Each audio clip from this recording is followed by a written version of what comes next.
আল্লাহ বলছেন বান্দা আমি তোমাদেরকে ক্ষমা করে দেব, কিন্তু সবাইকে আমি ক্ষমা করব না। 5 জনকে ক্ষমা করব। কয়জনকে বলেন?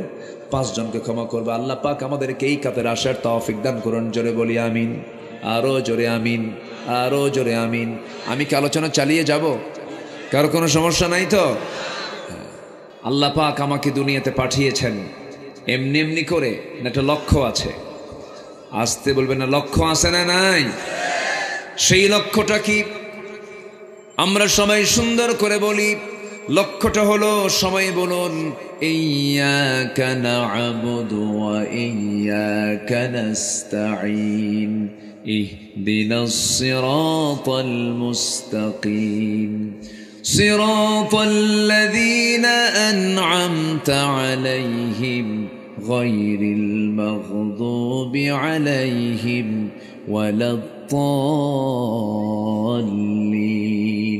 একমাত্র কার ইবাদত করার জন্য বলেন? আসতে বলবেন না, কার ইবাদত করার জন্য। এবং একটা পথে চলতে হবে, সেই পথ আল্লাহ দেখিয়ে দিয়েছেন, ইহদিনাস সিরাতাল ওয়া ইন্না হাযা সিরাতি মুস্তাকিমা। এই একটা সরল সঠিক পথে আমাকে আপনাকে চলতে হবে, দিনকে মেনে চলতে হবে। আল্লাহ এই লক্ষ্যে দুনিয়াতে আমাকে আপনাকে পাঠিয়েছেন। আমার বন্ধুগণ, দুনিয়া ছেড়ে সবাই একদিন চলে যাব, কেউ বাঁচার জন্য আসি নাই। দুনিয়া থেকে যখন তখন আমরা বিদায় নিয়ে নেব, কিন্তু সবচাইতে বড় বিষয় হলো আখিরাতের জন্য আমি কি জমা করেছি, এটাই হলো সবচাইতে বড় চিন্তার বিষয়। আল্লাহ বান্দাকে সতর্ক করে আরেক জায়গায় জানিয়ে দিচ্ছেন, যারা পারেন ঠোঁট মিলিয়ে বলুন, ইয়া আইয়ুহাল্লাযীনা আমানু তাকুল্লাহা ওয়াল তানজুর নাফসুম মা কদ্দামাত লিগাদিন ওয়াত্তাকুল্লাহ ইন্নাল্লাহা খাবীরুম বিমা তা'মালুন। জোরে বলুন আল্লাহু আকবার। ঈমানদারেরা, তোমরা আল্লাহকে ভয় করো এবং লক্ষ্য করে দেখো আগামীকালের জন্য তুমি কি পাথেয় সংগ্রহ করতেছো, পরকালের জন্য তুমি কি জোগাড় করতেছো। আমার বন্ধুগণ, আল্লাহ চান না কোনো বান্দা জাহান্নামে যাক, আল্লাহ চান প্রত্যেক বান্দা জান্নাতে যাক। কিন্তু বান্দা জাহান্নামে যাবে আল্লাহর দোষে না বান্দার দোষে? বান্দার দোষে বান্দা জাহান্নামে চলে যাবে। একটা প্রশ্ন আমি করি, বলুন তো, আল্লাহ আমাকে বেশি ভালোবাসেন না আমি আল্লাহকে বেশি ভালোবাসি? অনেকে চিন্তায় পড়ে গেছেন, কি বলি হুজুর, এত চাইলাম আল্লাহরে, আল্লাহ একটা ছেলে সন্তান দাও, আল্লাহ দিলই না, আল্লাহ মানে কেমনে বেশি ভালোবাসে? হয়তো এরকম অনেকে চিন্তা করতেও পারেন, কিন্তু বাস্তব সত্য হলো, এই পৃথিবীতে কেউ আমাকে সেই পরিমাণ ভালোবাসে না যে ভালোবাসা আল্লাহ আমাকে বাসেন। বলি সুবহানাল্লাহ। তাহলে আমাকে সবচাইতে বেশি ভালোবাসেন যিনি, তিনি কে? আমরা তাকে দেখেছি, কিন্তু কি শুনেছি? বলেন, আমরা তাকে দেখেছি কিন্তু শুনেছি, তিনি আছেন না নাই? তবে আমরা দেখবো একদিন গিয়ে, কোথায়?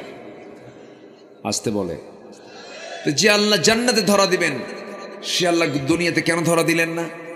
প্রশ্ন তো আসতেই পারে। নাস্তিকদের প্রশ্নের সাইজ তো বিভিন্ন ধরনের। যে চোখ দিয়ে আমি জান্নাত দেখবো আল্লাহ তাআলাকে, সেই চোখ দিয়ে তো আমি দুনিয়াতে আল্লাহকেও দেখতে পারতাম, দেখবো না কেন? সম্মানিত ভাইয়েরা, আল্লাহ তাআলা এই পৃথিবীতে সবচেয়ে শ্রেষ্ঠ মানুষকে পাঠিয়েছেন আল্লাহর পয়গম্বরদের। এর মধ্যে একজন পয়গম্বর ছিলেন, তিনি হচ্ছেন তোতলা নবী, রাগী নবী, মুহাজির নবী এবং খুব দাপুটে নেতা ছিলেন। সেই নবীর নাম কি বলুন তো? ওয়াজ আর কি করব, অস্ত সবাই জানে, হাদিসও জানে, এখন আয়াতের দিকে যাচ্ছি, সবাই সবকিছুই জানেন। বলি আলহামদুলিল্লাহ। জানার পরেও তো আমরা এটা মনে করে দেওয়ার জন্য বলি। মজা আছে না নাই বলেন তো? ইমাম সাহেব প্রত্যেক নামাজে কোন সূরা দিয়ে শুরু করে? এরকম কি আপনারা বলেন, এত এক সূরা পড়ো কেন, এরকম বলেন না? মজা আছে না নাই? আচ্ছা আমার বন্ধুগণ, আমার ভাইয়েরা, একটু কান লাগাবেন, মনোযোগ দিয়ে শুনবেন। সেই নবী, যে নবী আল্লাহকে এই চর্মচক্ষু দিয়ে দেখার চেষ্টা করেছিলেন কিন্তু পারেন নাই, তুর পাহাড় পর্যন্ত গিয়েছিলেন। তুর পাহাড়ে গিয়ে তিনি মুসকি হাসি মেরে বলছে, আল্লাহ তুমি ভাবছো আমি এই জায়গায় পর্যন্ত আসবো না? আমিও কম নয়, আমি আসছি, আমি তোমাকে দেখতে চাই। আল্লাহ বলেন লান তারানি, তুমি আমাকে দেখতে পারবে না, না আমি তোমাকে দেখবই। শেষ পর্যন্ত পারলেন না। আল্লাহ রাব্বুল আলামিন তার নূরের তাজাল্লি যখন প্রকাশ করে ফেললেন, মূসা আলাইহিস সালাতু ওয়াস সালাম সেন্সলেস হয়ে পড়লেন। অর্থাৎ এখান থেকে প্রমাণিত হয় এই দৈহিক কাঠামো দিয়া, জান্নাতি দেহ দিয়া আল্লাহকে কখনো দেখা সম্ভব নয়। আল্লাহকে দেখতে হলে জান্নাতি পরিবেশের উপায় নাই, জান্নাতি পরিবেশ ছাড়া কোনো উপায় নাই। তাহলে আমরা দেখবো আমরা আল্লাহকে তৃপ্তি ভরে কোথায় বলেন? আসতে কোথায় দেখবো? কোথায় দেখবো? বিড়ি খায়া বলেন, বিড়ি খায়া। বিড়ি খাওয়া লোক আমার দেশে কম না বেশি? আবার মাহফিলে এসে প্রশ্ন করে, হুজুর বিড়ি খাওয়া কি জায়েজ আছে? উনি জায়েজের চেষ্টায় আছেন। হ্যাঁ, জর্দা ওটা ওর খালাতো ভাই। হ্যাঁ, ওই তো একই জিনিস তো। গুল, জর্দা আর কি বিড়ি, সবগুলো দুই পাতা না এক পাতা? এই তো, নাম একটু ভিন্ন। এই তো, কেউ ডাইরেক্ট মারে, কেউ একটু আগুনে পুড়ে খায়। এই তো, যা বলবো সোজা বলবো। হুজুর খাইলো না কি খাইলো এটা আমার দেখার বিষয় না, বলতে হবে তো। পান খান, আপনি খান, পান খান, সমস্যা কি? পান পাতা তো রস স্টমাকের জন্য ভালো, কিন্তু সেই পানের সাথে আবার হাকিমপুরি রহমতুল্লাহ আলাইহি কেন? কি প্রশ্ন তো এই জায়গায়। জানেন অপচয়টা কি জিনিস? অপচয় কার ভাই? অপচয় কি বলেন? অপচয়কারী কার ভাই বলেন তো? বিড়ি খাওয়া কি মিত ব্যয়? এটা কি জরুরি ব্যয় বলেন তো? বলেন জরুরি ব্যয় মনে হয় এটা? তাহলে কি এটা? আস্তে করে কি বলেন? বলেন কি এটা? অপচয়। দেশ স্বাধীনতার পর থেকে নিয়ে আজ পর্যন্ত যতজন অর্থমন্ত্রী বাজেট পাশ করেছেন, প্রত্যেকটা বাজেটে বিড়ির দাম বাড়ছে, বাড়ছে। কিন্তু যারা বিড়ি খাইছে, যারা বিড়ি খায়, তারা কয় প্রয়োজনে বাড়ি বিছে খাম পাড়া। কি মুশকিল! এটা কম বাজেট নয়, কিন্তু শত শত কোটি টাকা মানুষ উড়ায় দেয়, উড়ায় দেয়। ধোঁয়া কি করে? ধোঁয়া কি হয়? উড়ে চলে যায়। এটা কি অপচয় নয়? এই জাতি যদি সচেতন হতো, এই কোটি কোটি টাকা যেটা উড়ে দেওয়া হয়, এটা দিয়ে কি লক্ষ লক্ষ পরিবারের মৌলিক চাহিদা, তাদের খাদ্যের চাহিদা পূরণ হতো কি হতো না? হতো। কি টানা টানে, এক টানে ধোঁয়া 3 তলায় পাঠায়। কি যে মজা পায় আল্লাহ জানে। রাগ করলেন নাকি আপনারা? রাগ করতেছেন না তো? যারা বিড়ি খায় তাদের বউরা যে কেমনে থেকে আমার তো বুঝি আসে না। পচা পচা গন্ধ, আমার ভাল লাগে না, আমার মাথা ঘুরে। সম্মানিত ভাইয়ের, আল্লাহ সকল নেশা থেকে জাতিকে হেফাজত করুন। তাহলে জান্নাত যেতে হলে বিড়ি খাই যাবো জান্নাতে? নামাজ না পড়া? কয় ওয়াক্ত নামাজ পড়বো আমরা? কিন্তু আমার দেশে নামাজি বেশি না বেনামাজি বেশি? বলেন নামাজি না বেনামাজি? বেনামাজি বেশি। কেন? এটা তো হওয়ার কথা ছিল না। যে দেশে 90% মুসলমান, সেই দেশে বেনামাজি কেন বেশি হতো? কেন বেশি হবে? এর মূল কারণ হলো 53 বছর যে নেতৃত্ব আমরা দেখেছি, অধিকাংশ নেতাগুলোই ছিল বেনামাজি। অধিকাংশ নেতাগুলো ছিল বেনামাজি। দলীয় জনসভা, দলীয় প্রোগ্রাম সবকিছু করেছে, নামাজের কোনো আহ্বান করে নাই, কর্মীদেরকে নামাজের কথা বলে নাই। যে দলের নেতা তার কর্মীকে নামাজের কথা বলে না, দ্বীনের কথা বলে না, কোরআন শেখার কথা বলে না। যে দলের নেতা তার কর্মীর হাতে মদের বোতল তুলে দেয়, নারী তুলে দেয়, জেনা তুলে দেয়, ওই সমস্ত নেতৃত্বের মুখে আমরা জুতা মারি, থুতু মারি। সব দেখেছি আমরা। কেউ চালাইছে 25 বছর আমার দেশ, কেউ চালাইছে 16 বছর, কেউ চালাইছে 9 বছর, মঈনুদ্দিন ফখরুদ্দিনরা কয়েক বছর। সব দেখা শেষ। এরা মুসলমান ছিলেন, কিন্তু এরা ইসলাম দিয়ে দেশ চালান নাই। অতএব আমরা আগামীর দেশ দেখতে চাই। সবাই কোরআনের দেশ রাজি আছেন? কারা কারা হাত উঁচু করে দেখা।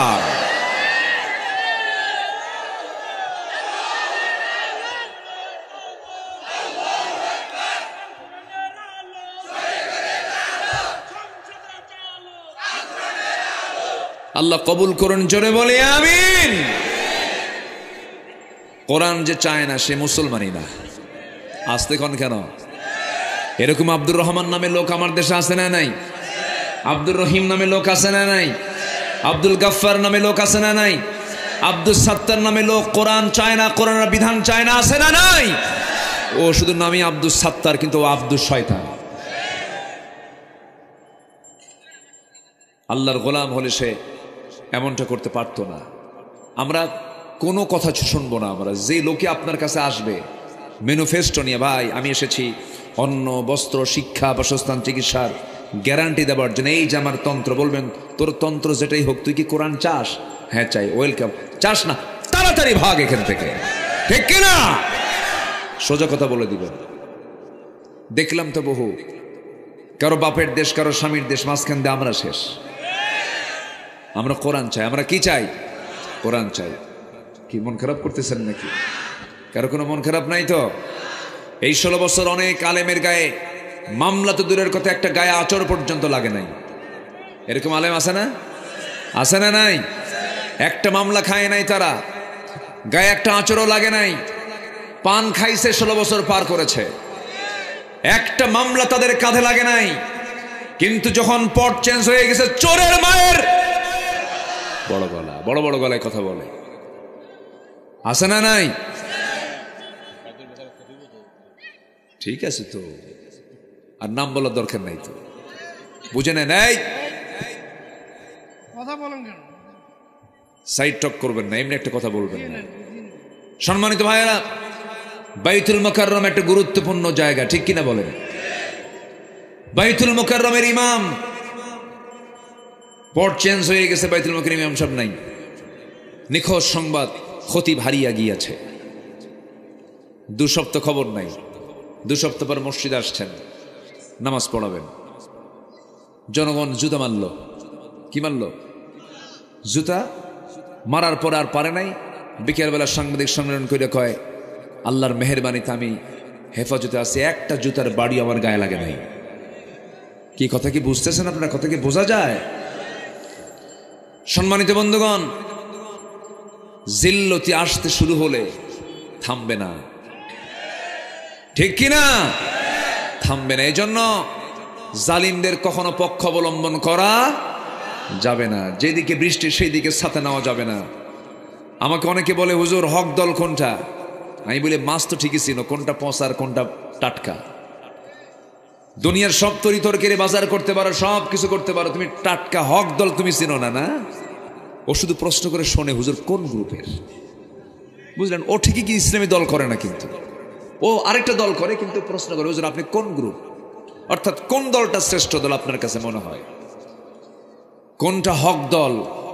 সাধারণ মানুষ না জানলেও বাতিল কিন্তু ঠিকই হককে চিনতে পারে।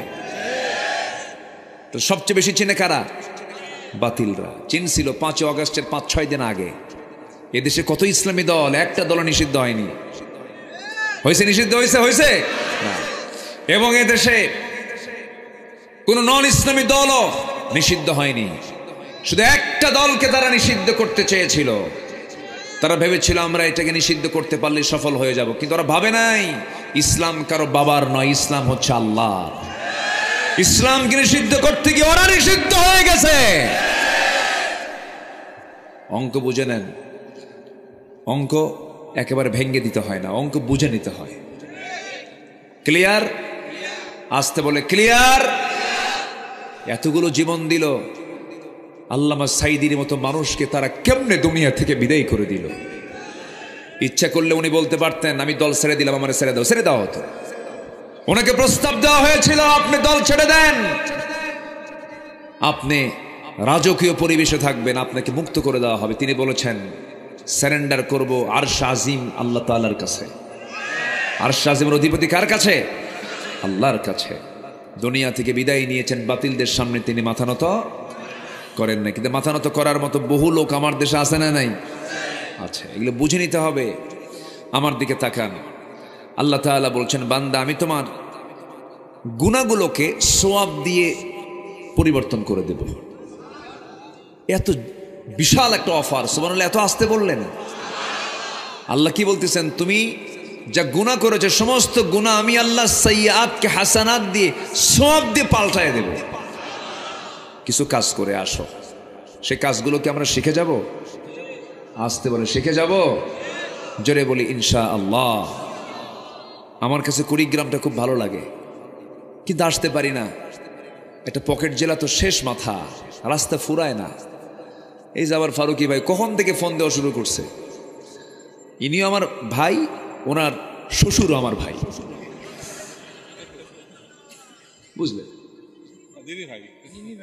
ইন্নামাল মুমিনুনা ইখওয়া। যখন ওনার শ্বশুরকে যখন ডাক দিই, ভাই কেমন আছেন, ভালো, এদিকে কই ভাই কেমন আছেন, ভালো। খুব ভালো সুন্দর কথা বলছিলেন। অনেক লম্বা দূরের পথ, কিন্তু এই এলাকায় ঢুকলে মনে হয় এই এলাকার মানুষগুলো কত সুন্দর সাদামাঠা মানুষ, অল্পতেই তৃপ্তি। বলি আলহামদুলিল্লাহ। কোনো হাই খাই নাই, কোনো টেনশন নাই, খুব সুন্দর নিরিবিলি পরিচ্ছন্ন জীবন আল্লাহ কবুল করুন, জোরে বলি আমিন। দুই একটা আবু জেহেল তো থাকবে, এটা না থাকলে কি আর খেলা জমে? ওই যে কইছে কয়ে গেছে একজন খেলা হবে, ও যে কই যে থাকলো আল্লাহ জানে। তৃতীয় আসমান না চতুর্থ আসমান না আন্ডারগ্রাউন্ডে কই যে গেছে আল্লাহ জানে। রাগ করতেছেন আপনারা, রাগ করতেছেন? আমাদেরকে কথা বলতে দেওয়া হয়নি তো, আমরা তো কিছুই বলি নাই। সম্মানিত ভাইয়েরা, 2018 সালে আমাকে ধরা হলো, কোনো কারণ নাই। ধৈরা থানায় নিয়ে ওসি সাহেব বলে, হুজুর আমি আপনার খুব ভক্ত, ওয়াজ শুনি, কান্দি, উপায় নাই, চাকরি বাঁচান ফরজ, ধরে আনছি, জেলে যান, নির্বাচন পরই বের হয়ে আসবে। তো বললাম আপনি কেন আমাকে ধরলেন? কি হুজুর চাকরি থাকবে না আমার, চাকরি বাঁচান তো ফরজ আমার। আমি বললাম ইমান বাঁচান নফল। ইমান বাঁচান নফল নাকি? ইমান বাঁচানো ফরজ। ঢুকলাম জেলখানায়, এক মুরব্বী আমারে দেখে লম্বা একখান সালাম দিয়ে বলে, হুজুর আপনি জেলখানায় ঢুকছেন, খুব খুশি হয়েছি। তো বললাম খুশি হলেন কেন? বলতেছে খুশি হব না, আপনার ওয়াজ শুনতে যাই, কত দূরে বসে থাকি, মন এত চায় কাছে যাব, মুসাফা করব, কোলাকুলি করব, পারি না। আপনি এত কাছে ধরা পড়ছেন, এর থেকে আনন্দের দিন থাকতে পারে নাকি? থাকে নাকি? দেন তাও কয় ঠিক। এরপরে বললাম চাচা আপনার বয়স 85 বছর, এই 85 বছর বয়সে আপনি কেন জেলখানা নাতিপতি থুইয়া কেন এখানে কেন? বলে যে আমারে মামলা দিছে, কি আমি নাকি বোমা হামলা করছি, বোমা হামলা। বলতেছে বলো তো বাবাজি, এই বুড়া বয়সে আমার এই ভাঙ্গা হাত নিয়া আমি যদি বোমা মারতে যাই, বোমা কি জায়গা মতো পড়বে না আমার মাথার উপরে পড়বে? এইরকম করে নিরপরাধ মানুষদের উপরে যে অত্যাচারগুলো চালানো হয়েছে, তার ফলাফল হলো আজকের এই ফলাফল। আজকের ফলাফল একটাই, তাদের রোগ ছিল ক্ষমতা ছাড়া যাবে না।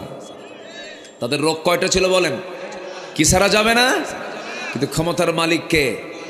ক্ষমতার মালিক কে? ফেরনের রোগ ছিল কয়টা? ফেরনের রোগ ছিল কয়টা? কি ছাড়া যাবে না? ক্ষমতা ছাড়া। তাহলে মিল আছে না নাই? ফেরন পৃথিবীতে বেঁচে ছিল 1600 বছর, এরা ছিল 16 বছর।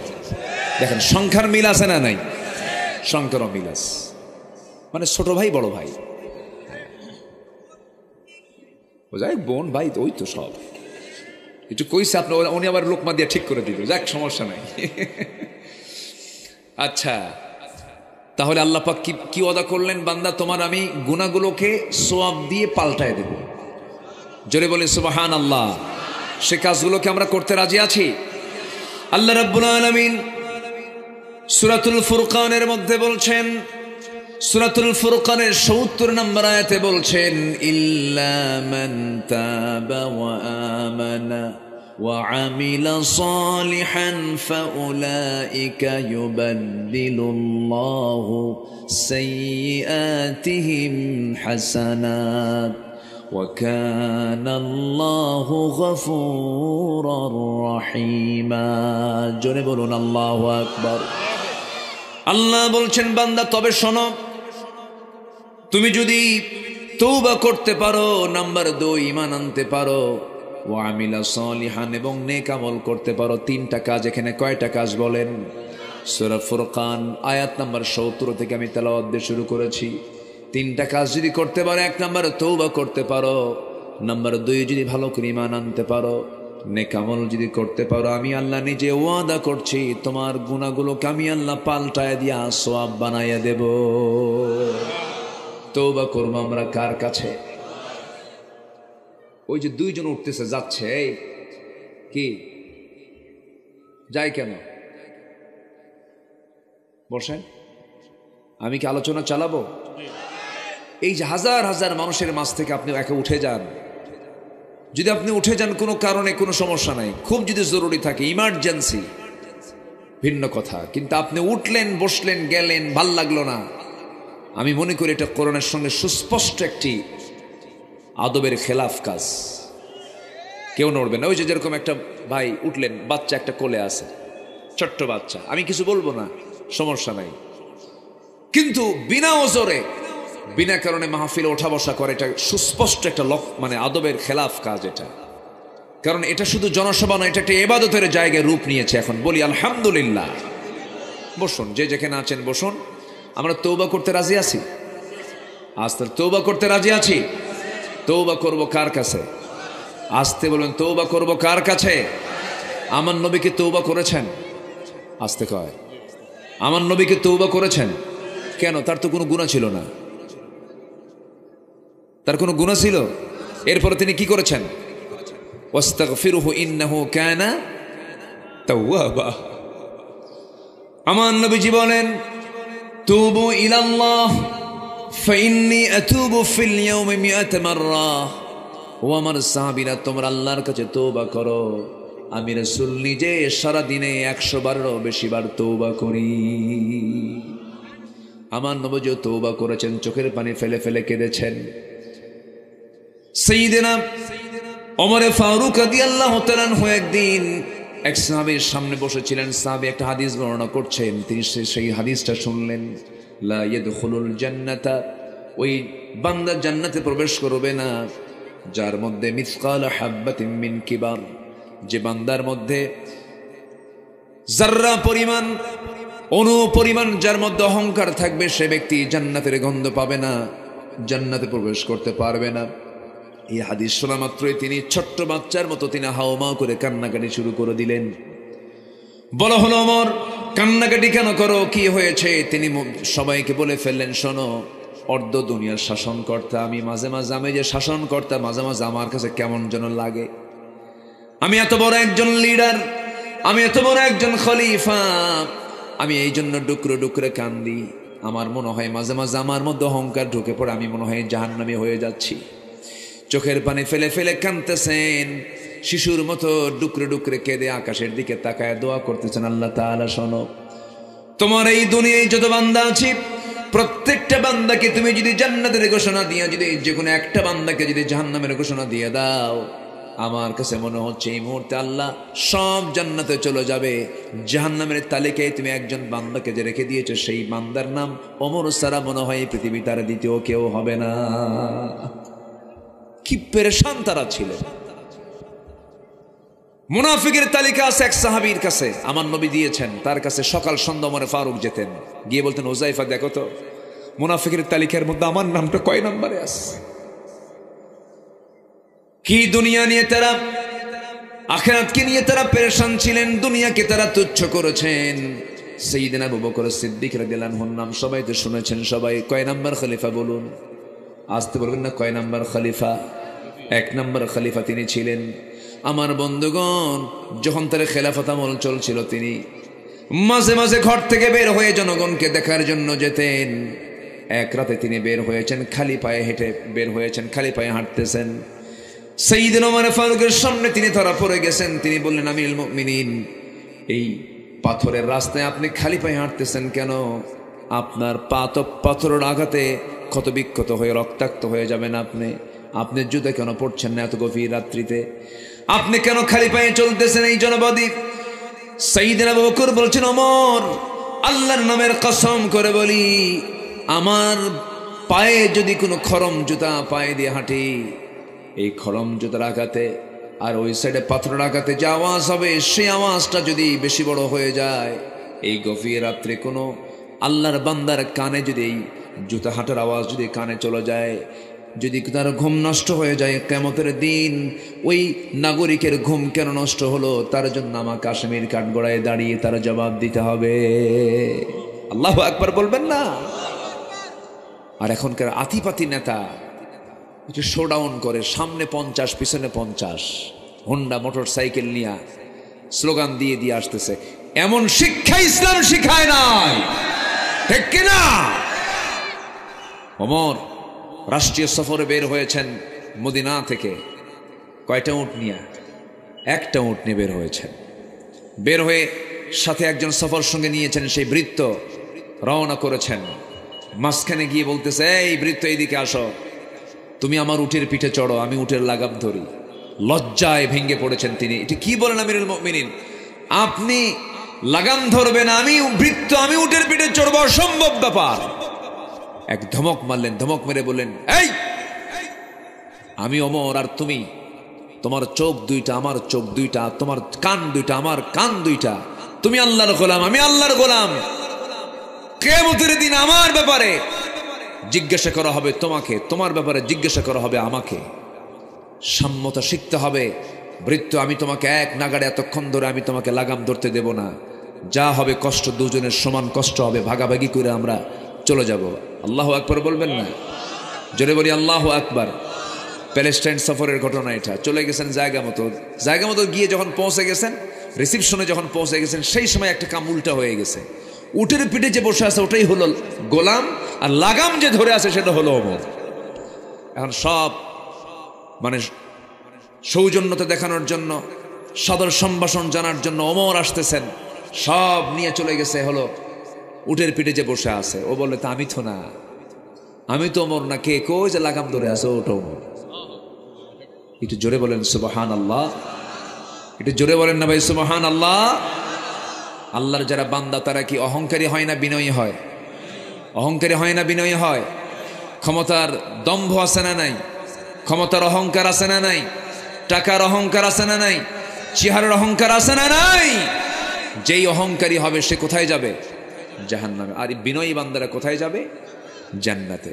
আল্লাহ রাব্বুল আলামিন বলেন, وعباد الرحمن الذين يمشون على الأرض هونا وإذا خاطبهم الجاهلون قالوا سلاما والذين يبيتون لربهم سجدا وقياما والذين يقولون ربنا اصرف عنا عذاب جهنم إن عذابها كان غراما إنها ساءت مستقرا ومقاما جربون الله أكبر বিনয়ী বান্দা কারা? জমিনে যারা অহংকার প্রদর্শন না করে বিনয়ী হয়ে যারা চলে, অত্যন্ত ভদ্রচিত হয়ে যারা চলে, তারাই হল আল্লাহর বিনয়ী বান্দা। জাহিলদের সঙ্গে তর্ক বিতর্ক না করে, এটাই হল আল্লাহর বিনয়ী বান্দা। এবং রাত যখন হয়ে যায় সব বান্দা ঘুমের ভিতরে থাকে, আর আল্লাহর পছন্দের বান্দা যারা তারা রাত জেগে জেগে চোখের পানি ফেলে ফেলে আল্লাহর দরবারে সেজদায় পড়ে কান্দে। ও বান্দা, তুমি যদি কান্নার মতো কাঁদতে পারো, চোখের পানি যদি এক ফোঁটা আল্লাহর ভয়ে ফেলতে পারো, তুমি কি জানো 7টা জাহান্নাম, একটা দুইটা নয়, 7টা জাহান্নামের আগুন নিভায়ে দেবে তোমার চোখের পানি। কারণ যে চোখের পানি আল্লাহর ভয়ে কাঁদবে, সেই পানি, সেই চোখ কখনো জাহান্নাম যেতে পারে না। জোরে বলি সুবহানাল্লাহ। আমরা কাঁদবো কার কাছে? আসতে বলবেন না, কাঁদবো কার কাছে? আল্লাহ বলছেন, বান্দা আমি তোমাদেরকে ক্ষমা করে দেব, কিন্তু সবাইকে আমি ক্ষমা করব না। 5 জনকে ক্ষমা করব। কয়জনকে বলেন? 5 জনকে ক্ষমা করব। আল্লাহ পাক আমাদেরকে এই কাপের আসার তৌফিক দান করুন। জোরে বলি আমিন। আরো জোরে আমিন, আরো জোরে আমিন। আমি কি আলোচনা চালিয়ে যাব? কারো কোনো সমস্যা নাই তো? সাইয়েদনা আবু বকরের নাম সবাই শুনেছেন না? আখিরাত কেন্দ্রিক কি চিন্তা তাদের ছিল, কি ঈমান তাদের ছিল। উনি খলিফা প্রধান ছিলেন, আবার তিনি দোকানদারও ছিলেন। খেলাফতের দায়িত্ব পালন করে নির্দিষ্ট সময় এসে তিনি তার দোকানে বসতেন, ব্যবসা করতেন। এটা হলো পরিবার চালানোর জন্য। কি চালানোর জন্য বলেন? পরিবার চালানোর জন্য। বসে আছেন, এক কাস্টমার এসে বলতেছে, খলিফা আবু বকর, আমার এই কাপড়টা কয়েক মাস আগে আমি কিনেছিলাম তোমার কাছ থেকে, কিন্তু কাপড়টা আমার পছন্দ হয় না, কাপড়টা তুমি ফেরত নিয়ে নাও। সাইয়েদনা ওমর ফারুক কিচ্ছু বললেন না, ফেরত নিয়ে নিলেন। কাপড়টা ফেরত নিলেন, কাপড়টা ফেরত নিলেন, টাকাটা দিয়ে দিলেন, সব কমপ্লিট হয়ে গেল। কিন্তু যখন ওই লোকটা যখন চলে গেল, ওই কাস্টমার যখন চলে গেল, তার সামনে থেকে ডুকরে ডুকরে কাঁদতেছেন, চোখের পানি ফেলে ফেলে কাঁদতেছেন আবু বকর সিদ্দিক রাদিয়াল্লাহু তাআলা আনহু। সাইয়েদনা আবু বকর যখন কান্নাকাটি করছিলেন, এমন সময় তার সঙ্গে থাকা কিছু দ্বীনি ভাইরা সবাই বলে ফেললেন, আমাদের আমিরুল মুমিনিন, আপনি কান্নাকাটি করছেন কেন, কেন কাঁদতেছেন? সামান্য একটা কাপড় আপনার কাছে ফেরত দিয়ে গেছে, এই ফেরত দেওয়ার পরপরই আপনি কেঁদে ফেললেন, আপনি টাকা ফেরত দিলেন বলে কাঁদতেছেন নাকি? তিনি বলছেন, আল্লাহর নামের কসম করে বলি, আমি এই জন্য কান্দি না। আমার কান্নার কারণ হলো, আমি কান্না করছি আল্লাহ রাব্বুল আলামিন যখন আমাকে হাসরের ময়দানে সবার মধ্য থেকে আমাকে একা ডাক দিয়ে বলবেন, আবু বকর এইদিকে আসো, আমার কাড়ালে নিয়ে যদি আমার আল্লাহ বলেন, আবু বকর এই যে তোমার নামাজ, এই যে তোমার জিহাদ, এই যে তোমার দান, এই যে তোমার সাদকা, এই যে তোমার রোজা, এই যে তোমার যাকাত, একটা ইবাদত একটা কাজ আমার পছন্দ হয় নাই, আবু বকর আমি তোমাকে সব তোমার হাতে ফেরত দিয়ে দিলাম। আল্লাহ যদি আমার সঙ্গে এমনটা আচরণ করে ফেলেন, আল্লাহ যদি আমার হাতের সমস্ত আমলনামাগুলো ফেরত দিয়ে দেন, আমি আবু বকর সেই দিন কোথায় যাব? এই জন্য আমি কান্দি। কি পেরেশানি তাদের মধ্যে কাজ করেছে। খেলাফতের দায়িত্ব পালন করতেছেন প্রথম খলিফা, তার ঘরের সঙ্গে একটা ঘর লাগানো ছিল। সেই প্রতিবেশীর মূল মুরব্বী দুনিয়াতে বেঁচে নাই, বুড়ি একজন মহিলা ওই বাড়িতে ছিলেন, তার ছেলেও নাই মেয়েও নাই। ওই বুড়ি মহিলা চোখে ভালো করে দেখেন না, কিচ্ছু রান্না বান্নাও করতে পারেন না, তারা কাছাকাছি কেউ নাই। প্রত্যেকটা দিন প্রত্যেকটা রাত্রিবেলা ফজর নামাজের একটু আগ দিয়ে আবু বকর সিদ্দিক তার ঘরের মধ্যে ঢুকতেন, ঘরের মধ্যে ঢুকে কাপড় চোপড় ধুয়ে দিতেন, তার প্রয়োজনীয় কাজ কারবারগুলো সম্পাদন করে দিতেন। এবং সাইয়েদনা আবু বকর সিদ্দিক রাদিয়াল্লাহু তাআলা আনহু ফজরের আগ দিয়ে তার সকল কাজগুলো সম্পূর্ণ করে দিয়া মসজিদে নববীতে গিয়ে তিনি নামাজের দায়িত্ব পালন করেছেন। আমার বন্ধুগণ, ওই মহিলার খেদমত করার জন্য কোন এক রাতের আধারে ওমর ফারুক চলে আসলেন, দরজায় নক করলেন। মহিলা ভিতর থেকে বলছে, কে খেদমতের জন্য এসেছো? কিছুক্ষণ আগে তো একজন যুবক আমার খেদমত করে গেছে। সাইয়েদনা ওমর ফারুকের মনে মনে চিন্তা হলো, এই আমার এই এলাকার ভিতরে, আমার বন্ধুগণ, ওমর ফারুক চিন্তা করছেন এই এলাকার ভিতরে কোন বান্দা এমন খেদমত করতে পারে, আমাকে খুঁজে বের করতে হবে। খোঁজার জন্য তিনি তদন্ত কমিটি করলেন, কাউকে বললেন না, তিনি একাই চলে আসলেন। এই মহিলার খেদমতটা কে করে? 3 দিন 4 দিন ওই বুড়ির মহিলার ঘরের পাশে গিয়ে বসে থাকেন, আর কে আসে ধরতে পারেন না। 3য়তম দিনে তিনি ধরে ফেলেছেন, চট করে কে যেন ঢুকতেছে, চট করে হাত ধরে বসলেন, ধরে দেখেন কেউ নন, তিনি হচ্ছেন প্রথম খলিফা আবু বকর। ধরে কেঁদে ফেললেন, বললেন, ইয়া আমিরুল মুমিনিন, সব কাজকে আপনি একাই করবেন নাকি? আমাদের কি করার সুযোগ দিবেন না? সঙ্গে সঙ্গে সাইয়েদনা আবু বকর বলছেন, ওমর, আমার খেদমত আমাকে করতে দাও, আমার প্রতিবেশীর হক আমাকে আদায় করতে দাও, কারণ কিয়ামতের দিন তোমার আমলনামা আমার পিঠে আসবে না, আমার আমলনামা তোমার পিঠে যাবে না। সারাটা জীবন তিনি খেদমত করে চলে গেছেন। যেদিন আবু বকর সিদ্দিক রাদিয়াল্লাহু আনহু মারা গেছেন, তার পরের দিন থেকে ওই মহিলার দায়িত্ব পালন করেছেন ওমর ফারুক রাদিয়াল্লাহু তাআলা আনহু। ওমর ফারুক তার ঘরে আসলেন একদিন। প্রথম দিন যেদিন খেদমতের জন্য তিনি ভিতরে ঢুকেছেন, সব কিছু পরিষ্কার পরিচ্ছন্ন করে দিয়েছেন, খাবারগুলো জোগাড় করে দিয়েছেন। ওই মহিলা খাবার খেতে বসে তিনি জানতেন না আবু বকর মারা গেছেন, বুড়ি মানুষ, চোখে কম দেখতেন। যখন তিনি খেতে বসেছেন, খাওয়ার সময় তার সামনে যখন খেজুরগুলো দেওয়া হয়েছে, একটা খেজুর মুখে দিয়েই দেখেন কামড় মারতে নিয়া খেজুরের বিচিটা তার মুখের মধ্যে লেগে গেছে। তিনি আস্তে করে খেজুরটা মুখ থেকে বের করে বিচিটা ফেলে দিয়া বলে ফেললেন, বুঝতে পেরেছি আমার আসল খাদেম আর দুনিয়াতে নাই, খাদেম চেঞ্জ হয়ে গেছে। আল্লাহু আকবার বলবেন না? আমার খাদেম কি হয়ে গেছে? চেঞ্জ হয়ে গেছে। মানে সাইয়েদনা আবু বকর যে সেবাটা দিতেন, খেজুর যখন তার হাতে ধুয়ে দিতেন, খেজুরের বিচি পর্যন্ত সরায় দিয়ে তার মুখে তুলে দিতেন। এটাই হলো তাকওয়া, এটাই হলো পরকালের চিন্তা, এটাই হলো আখিরাতের চিন্তা, এটাই হলো ফিরে আসা। ইল্লা মান তাবা, যারা ফিরে আসে। আল্লাহু আকবার বলেন। কার পথে? আসতে বলবেন না, কার পথে? আল্লাহর পথে আমরা ফিরে আসবো। জোরে বলি ইনশাআল্লাহ। আমার ঈমান আনবো। জোরে বলি ইনশাআল্লাহ। আল্লাহ তাআলা 5 শ্রেণীকে মাফ করে দেন। এর মধ্যে 1 নাম্বার জানলাম আমরা, যারা তওবা করবে তাদেরকে মাফ করে দেন। নাম্বার 2 হলো অজ্ঞতাবশত যদি কোনো মন্দ কাজের পর নিজেকে যদি কোনো বান্দা সংশোধন করে নেয়, আল্লাহ রাব্বুল আলামিন তাকে মাফ করে দেন। মহান রাব্বুল আলামিন বলেন, সুম্মা ইন্না রাব্বাকা লিল্লাযীনা আমিলুস সুআ বিজাহালাতিন সুম্মা তাবু মিন বা'দি যালিকা ওয়া আসলাহু ইন্না রাব্বাকা মিন বা'দিহা লাগাফুরুর রহিম। জোরে বলুন আল্লাহু আকবার। সূরাতুন নাহল 119 নম্বর আয়াতে আল্লাহ রাব্বুল আলামিন বলছেন, বিজাহালাতিন, অজ্ঞতাবশত যদি কোনো ভুল করে ফেলো আমার কাছে মাফ চেয়ে নাও বান্দা, আমি আল্লাহ তোমাকে সব গুনাহগুলো মাফ করে দেব। কার কথা? আসতে বলবেন না কার কথা? তওবা করলে মাফ করে দেন তিনি কে? আসতে বলবেন না কে? আমার বন্ধুগণ, একটা ঘটনার কথা মনে পড়ে গেল। আমার নবীজি তাবুক অভিযানের ডাক দিয়েছেন। কি অভিযানের বলেন?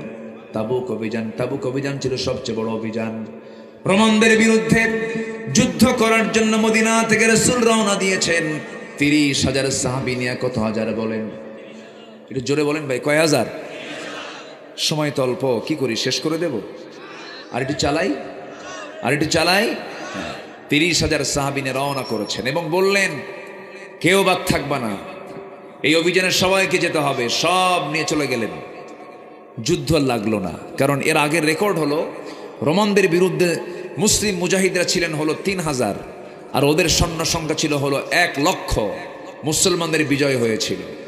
কিন্তু এবার মুসলমানদের সৈন্য সংখ্যাই হলো 30,000। বলেন তাহলে আগের রেকর্ডের হিসাব কি করবে কি করবে না? বলেন। যুদ্ধ হলো না, যুদ্ধ লাগলো না। আমার নবীজি শুধু অভিযান শেষ করে মদিনার দিকে ফিরে আসতেছিলেন। চলে আসলেন, ফিরে ঘরেও ঢুকলেন। চলতেছে সময়গুলো ভালোই, কিন্তু 3 জন সাহাবী সূরা তওবার মধ্যে আসছে। সূরা তওবার মধ্যে আসছে। কি একটু বলবো একটু বলার শোনার দরকার আছে না নাই বলেন তো? 3 জন সাহাবী, এনারা যুদ্ধে যেতে পারেন না, অভিযানে যান নাই তারা। এর মধ্যে সবচেয়ে যিনি লম্বা হাদিসটা বর্ণনা করেছেন, কাব বিন মালিক রাদিয়াল্লাহু তাআলা আনহু, তিনি মনে মনে চিন্তা করলেন, কেমনে কি করি? আমি তো ইচ্ছে করেই যাই না, আমি তো গাফলতি করে যাই না, আমি তো অবহেলা করে যাই নাই, আমার তো একটা ভুল হয়েছে, আমার তো মাফ চাওয়া দরকার। উনি নবীর কাছে গেলেন, নবীর সামনে গিয়ে দাঁড়ালেন। আমার নবীজি মসজিদ নববীর ঠিক মাঝখানে বসে আছেন। এই সাহাবী গিয়ে হাঁটু গেড়ে দিয়ে নবীর সামনে আস্তে করে বসে বলছেন, হুজুর মাফ চাইতে আসছে আপনার কাছে। রাসূল বলেন, তুমি কি ভুল করছো যে মাফ চাইবা? হুজুর আপনি আমাকে যুদ্ধে যেতে বলেছেন, তাবুক অভিযানে যাই নাই। রাসূল বললেন, কেন যাও নাই? গাফলতি করেছি, গড়িমসি করেছি, অবহেলা করেছি। রাসূল বললেন, ও কাব বিন মালিক, আর কে কে যায় নাই? হেলাল বিন উমাইয়া, আর কে কে যায় নাই? মুরারা বিন রাবিআ। মোট কয়জন হলো? রাসূল বলছেন, আর কে কে? হুজুর আমার জানা নাই। আমার নবীজির সঙ্গে সঙ্গে বললেন, কাব বিন মালিক চলে যাও। আমার নবীজির সঙ্গে সঙ্গে মদিনার মসজিদে তিনি নোটিশ জারি করে দিলেন। সাহাবায়ে কেরামকে বলে দিলেন, ইমার্জেন্সি নোটিশ জারি করে দাও, এই মদিনাবাসীকে জানিয়ে দাও, এই মদিনাবাসীর কোনো মুসলমান যেন এই 3টা ব্যক্তির সঙ্গে কোনো প্রকার কথাবার্তা না বলে, মুআমালা চলবে না, সম্পর্ক চলবে না, সালাম কালাম চলবে না, ব্যবসা চলবে না, নিষিদ্ধ, বয়কট করে দেওয়া হলো।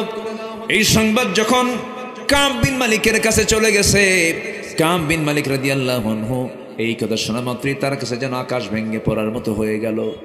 দরজার কাছে গেলেন, নিজের বাড়ির দরজার কাছে বউকে লক্ষ্য করে বলছেন, বউ আমার দরজা খুলো। বউ দরজার কাছে এসে বলছে, স্বামী আমার দরজা খুলবো না কেন? অবশ্যই দরজা খুলবো, আপনি আমার স্বামী হন, আপনার ঘর আপনার বাড়ি, কিন্তু আমি এই দরজার সামনে খুলে দিয়ে পিছনের দরজা দিয়ে আমি নিজেই চলে যাব, কারণ যে ব্যক্তির বিরুদ্ধে নবী পর্যন্ত বয়কটের ডাক দিয়েছেন তার সঙ্গে আমি স্বামী হলো আমার সম্পর্ক নাই। আল্লাহু আকবার বলেন। মান আহাব্বা লিল্লাহ ওয়া বাগাদা লিল্লাহ ওয়া আতা লিল্লাহ ওয়া মানা আলিল্লাহ ফাকাদ ইসতাকমালাল ঈমান। আমার নবীজির এই প্রিয় সাহাবী ঘরের মধ্যে ঢুকতে পারলেন না। বউ তোমার বের হয়ে চলে যাবে, ঘরের মধ্যে ঢুকতে পারলেন না। ঘরের দরজা থেকে তিনি আবার মুখটা ফিরায় নিয়ে বাইরের দিকে আসতেছিলেন। কলিজার টুকরা ফুটফুটে দুইটা বাচ্চা, 11 বছরের 13 বছরের ফুটফুটে বাচ্চা। এই বাচ্চাগুলোকে আদর করেন, প্রত্যেকদিন চুমাদান স্নেহ করেন। সেই দিন সন্তানগুলোকে ডাক দিয়ে বলছে, আমার দুলাল রে, আমার আদরের সন্তানগুলো এদিকে আয়। সন্তান বলে, যাব না কেন? রাসূল বয়কট করেছেন, আমরা তোমার সঙ্গে কথা বলবো না। আল্লাহু আকবার বলেন। আমার বন্ধুগণ, এরপরে কি হলো? কাব বিন মালিক চোখের পানি মুছতে মুছতে বেকরার হয়ে গেলেন, সেজদা দিতে পাগলের মতো হয়ে গেলেন। হেলাল বিন উমাইয়ার কানে সংবাদ চলে গেছে। তিনি করলেন কি, ঘরের মধ্যে তিনি খুঁজতে লাগলেন দড়ি কোথায়। শক্ত দড়ি তিনি হাতের মধ্যে নিলেন। মদিনার মসজিদের সামনে কয়েকটা খুঁটি ছিল, যেটা মজবুত খুঁটি, সেই খুঁটির সঙ্গে দড়িটার এক প্রান্ত লাগায় দিলেন। আরেক প্রান্তে স্বহস্তে নিজের দুহাত বেঁধে ফেলে বলছেন, হেলাল রে, তোর চাইতে বড় আসামি এই দুনিয়াতে নাই। কারণ যার বিরুদ্ধে অবরোধের ডাক দিয়েছেন, বয়কটের ডাক দিয়েছেন স্বয়ং রাসূল। চোখের পানি ফেলতে ফেলতে বেকরার হয়ে যাচ্ছেন কাব বিন মালিক। হেলাল বিন উমাইয়া, তাফসীরে এসেছে হেলাল বিন উমাইয়ার দুটো হাত এত লম্বা সময় বাঁধিয়ে রেখেছিলেন, তিনি নিজেই হাতের ওই জায়গা পর্যন্ত ঘা হয়ে গিয়েছিল। চোখের পানি ফেলে ফেলে কাঁদতে কাঁদতে শরীরটা শুকায় গিয়েছিল। প্রায় দীর্ঘদিন যখন চলে গেল, ওই দিকে মুরারা বিন রাবিয়ার কানে সংবাদ চলে গেছে, পাহাড়ি এলাকায় চলে গেছেন। সেজদার মধ্যে পড়ে পড়ে কান্দেন, রোনাজারি করেন, তওবা করেন। এই তিন ব্যক্তির চোখের পানি আল্লাহর দরবারে এক পর্যায়ে মঞ্জুর হয়ে গেছে, কিন্তু আমার নবী তাদেরকে বয়কটের ডাক দিয়েছেন। এখন একটা প্রশ্ন হলো, বলি আপনাকে বলি ভাইয়েরা, যে যুদ্ধে রাসূল গিয়েছিলেন 30,000 সৈন্য নিয়ে, সেই যুদ্ধ কি সংগঠিত হয়েছিল? আসলে হয়েছিল না? আর সংখ্যা কি একেবারেই কম নাকি? কত হাজার? যায় নাই কয়জন? মাত্র 3 জন। তাহলে মাত্র 3 জন গেল না, আবার ওই যুদ্ধ সেখানে সংগঠিত হলো না। কিন্তু আমার নবীজি ইচ্ছা করলে বলতে পারতেন, ঠিক আছে যেতে পারো না, এই যুদ্ধই তো হয় নাই। অথবা মাত্র এতগুলো সাহাবীর মধ্যে তোমরা 3 জন মাত্র যাও নাই, ছেড়ে দিলাম, মাফ করে দিন। কিন্তু ছাড়ছেন না কি রাসূল? ছাড়েন নাই। কেন গেলে না? কেন তুমি গড়িমসি করলে? কেন তুমি অবহেলা করলে? এই চিন্তা মাথায় নিয়ে আমার নবীজি শক্ত অবস্থানে চলে গেলেন। দীর্ঘদিন চলে যাওয়ার পর 40 দিন যখন পার হয়ে গেছে, আমার নবীর কাছে ওহী নাজিল হয়ে গেছে। নবীর কাছে ওহী নাজিল হলো, আলা সালাসাতিল্লাযীনা খুল্লিফু, হে রাসূল, ওই 3 জন সাহাবী যারা পিছনে ছিলেন, আপনি যদিও তাদেরকে বয়কটের ডাক দিয়েছেন, কিন্তু আরশের মালিক আল্লাহ রাব্বুল আলামিন ইল্লা মান তাবা, যারা ফিরে আসবে, ওয়া আমানা ওয়া আমিলা সালিহান। অতএব ওই 3 জন সাহাবী যখন তওবা করে নিয়েছে, তাদের তওবা আল্লাহর দরবারে মঞ্জুর হয়ে গেছে। ইয়া রাসূলুল্লাহি আয়াত নাজিল যখন হলো নবীর কাছে, ওয়া আলা সালাসাতিল্লাযীনা খুল্লিফু, আমার নবীর আনন্দ দেখে কে? আমার নবী চিৎকার মেরে বলছে, ওমর তুমি কোথায়? তাড়াতাড়ি আসো, আমার কাব বিন মালিকের পক্ষে আয়াত নাজিল হয়ে গেছে। আমার নবীজি খুশি হয়ে গেলেন। আমার নবীজি খুশি হয়ে বলছেন, কাবকে তাড়াতাড়ি আমার কাছে নিয়ে আসো। দরজার কাছে ওমর ফারুক বলছেন, কাব বিন মালিক তুমি বাড়িতে আসো নাকি? এইদিকে আসো। ভিতর থেকে বউ জবাব দেয়, যে লোকের খবর রাসূল রাখে না, সে লোকের খবর আমিও রাখি না। ওরে কাব বিন মালিকের স্ত্রী, আল্লাহ তাদের তওবা কবুল করে নিয়েছেন। কাব বিন মালিক যখন চলে গেছেন নবীর সামনে, আমার নবীজি তাকে জড়ায়া ধরলেন। জড়িয়ে ধরে বলছে, কাব বিন মালিক, আমি তোরে মাফ করি নাই, কিন্তু আমার আরশের মালিক আল্লাহ তাআলা তোরে মাফ করে দিয়েছেন। জোরে বলুন সুবহানাল্লাহ। কিসের কারণে? আজ থেকে কিসের কারণে? কিসের কারণে? তওবা করার দরকার আছে না নাই? এখান থেকে একটা শিক্ষা হলো, দিন কায়েমের পথে একামত দিনের জন্য কোনো অলসতা করার কোনো সুযোগ। আসতে বলবেন, সুযোগ নিলে আল্লাহ ধরছেন না, রাসূল ধরছেন না? ধরে ফেলেছেন। কি কষ্ট পাচ্ছেন নাকি আপনারা? আমার ভাইয়েরা, আল্লাহ তাআলা 5 জনকে মাফ করে দিবেন। 1 নাম্বার হলো আমরা শিখলাম তওবা। নাম্বার 2 হলো অজ্ঞতা বশত কোনো মন্দ কাজের দিকে যাওয়ার পর সে যদি সংশোধন হয় না, আল্লাহ পাক তাকে মাফ করে দেন। নাম্বার 3 হলো নেককার ইমানদারদের জন্য আল্লাহ রাব্বুল আলামিন ক্ষমার ওয়াদা করেছেন। ক্ষমার কি করেছেন? ওয়াদা করেছেন, প্রমিস করেছেন। মহান রব্বুল আলামিন বলেন, ওয়া'দাল্লাহুল্লাযীনা আমানু ওয়া আমিলুস সালিহাতি লাহুম মাগফিরাতুন ওয়া আজরুন আযীম। জোরে বলুন আল্লাহু আকবার। সূরাতুল মায়েদা আয়াত নাম্বার 9। ঈমান যারা আনবে এবং আমলে সালেহ যারা করবে, আমি আল্লাহ ওয়াদা করছি তাদের জন্য ক্ষমা রয়েছে, তাদের জন্য মহা পুরস্কার রয়েছে। জোরে বলি সুবহানাল্লাহ। আমার বন্ধুগণ, আমলের পাল্লায় গুনাহ বেশি দরকার না নেক বেশি দরকার? গুনাহ বেশি দরকার না সওয়াব বেশি দরকার? এই জায়গায় যারা বসে আছেন তাদের কি গুনাহ নাই? আজ তাদের গুনাহ নাই? আমার, আপনার, এনার, ওনার, এনার ফরক ভাই কম আছে না নাই? কম হোক বেশি হোক, আছে না নাই? আছে। ফেরেশতার আজ থেকে ফেরেশতার নাই, কারণ ফেরেশতার গুনাহ করবে, গুনাহ করার যোগ্যতাই নাই। কামনা বাসনা ব্যবসা বাণিজ্য কিচ্ছু নাই, এই জন্য তার কোনো গুনাহ হওয়ার সুযোগও। কিন্তু আমার গুনাহ করার সুযোগ আছে না নাই? গুনাহ করার সুযোগ থাকার পর আমি যদি গুনাহ না করি, তখন আমার দাম হয়ে যাবে ফেরেশতার চেয়ে বেশি দাম। আল্লাহু আকবার বলেন। কিন্তু আমার দেশে আবার কিছু ফেরেশতা আছে, মাঝে মাঝে নাজিল হয়। এক বেয়াদব বলছে, টাঙ্গাইলের কোন বেয়াদব বলেছে, আমার জীবনে তো কোনো গুনাই নাই, আমি আমিন বলি না। হুজুররা আমিন কয়, আমি আমিন একটা বারের জন্য বলি না। আমি তো গুনাই করি না, আমি তো নিষ্পাপ। শুনুন, এই 16 বছর তারা আলেমদের তালিকা করেছে, এই 16 বছর তারা হকপন্থীদের তালিকা করেছে। এখন আমাদের সময় এসেছে নাস্তিক মুরতাদদের তালিকা তৈরি করা, ঠিক কিনা? ওদের তালিকা তৈরি করতে হবে। ধরা খাইছে একটা বিচারপতি শামসুদ্দিন, কালা কইয়েন না, কালা তো আল্লাহ কালো বানায় দিছে, তাই না?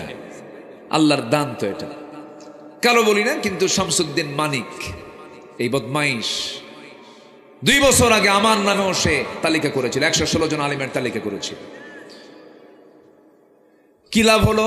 2 বছরের মাথায় পালানোর চেষ্টা করলো সিলেট দিয়া। সিলেটবাসী আবার খুব খেদমত করে, তো ওরা আপ্যায়ন খুব ভালো মতো আপ্যায়ন করছে, বিসি শুদ্ধ আউট করছে। যা তোরে খাসি বানায় দিলাম, যা। কি কষ্ট পাচ্ছেন নাকি আপনারা? শুনতে যদিও একটু কেমন যেন লাগছে, কিন্তু বাস্তবতা তাই। কোন দিনের শত্রুকে কখনো দয়া মায়া দেখানোর কোন সুযোগ তুমি আল্লাহর বিরুদ্ধে কথা বলবা, নবীর বিরুদ্ধে কথা বলবা, জিহ্বা টেনে ছিড়বো আমরা।